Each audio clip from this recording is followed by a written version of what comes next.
প্রিয় দর্শক, আমি ডাক্তার মোহাম্মদ হেদায়েত আলী খান, সহযোগী অধ্যাপক প্লাস্টিক সার্জারি। আপনাদের সামনে আলাপ করব বিশেষ করে মধ্যবয়সী যারা পুরুষ এবং মহিলা যারা খুবই চিন্তিত থাকে তাদের শরীরের গড়ন নিয়ে, যে ব্যাপারটা যে পেটের চর্বি নিয়ে। এখন এই ব্যাপারে অনেক ভ্রান্ত ধারণা আছে যে পেটের চর্বি আসলে কি হয়। পেটের চর্বি বলতে আমরা স্বাভাবিকভাবে বলতে চাই যে আমাদের অ্যান্টেরিয়র অ্যাবডোমিনাল ওয়াল, মানে চামড়ার নিচে যে চর্বিটা থাকে, এটা নিয়ে কথা বলবো। চর্বি কিন্তু পেটের ভিতরেও জমে, আমি সেদিকে যাচ্ছি না। তবে চামড়ার নিচে যে পেটের থলথলে চর্বি, এটার জন্য একটা সহজ পদ্ধতি আছে আমরা কমানোর জন্য, এটা লাইপোসাকশন। অনেকে মনে করেন যে না, ওজন কমানোর জন্য চর্বি কমাইতে হবে, তাতে আসলে বাস্তব কোনো কথা না।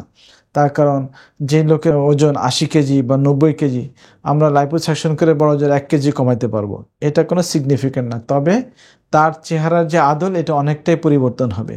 তো এটা পুরুষ এবং মহিলা, আমি মনে করি 25 থেকে 45 বছর বা 50 বছর যারা বিভিন্ন অফিস আদালতে কাজ করে এবং যারা তাদের চর্বি নিয়ে বেশি কনসার্ন, তাদের সৌন্দর্য বোধ নিয়ে, তারাই পদ্ধতি করাইতে পারেন।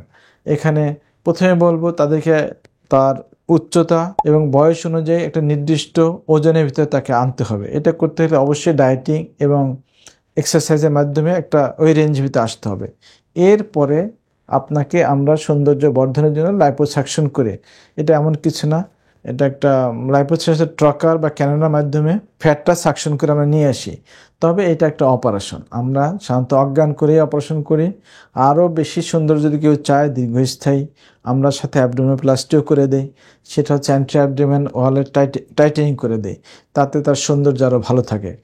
তো এই ক্ষেত্রে অবশ্যই হাসপাতালে ভর্তি থাকা লাগবে 1 দিন বা 2 দিন, এর বেশি না।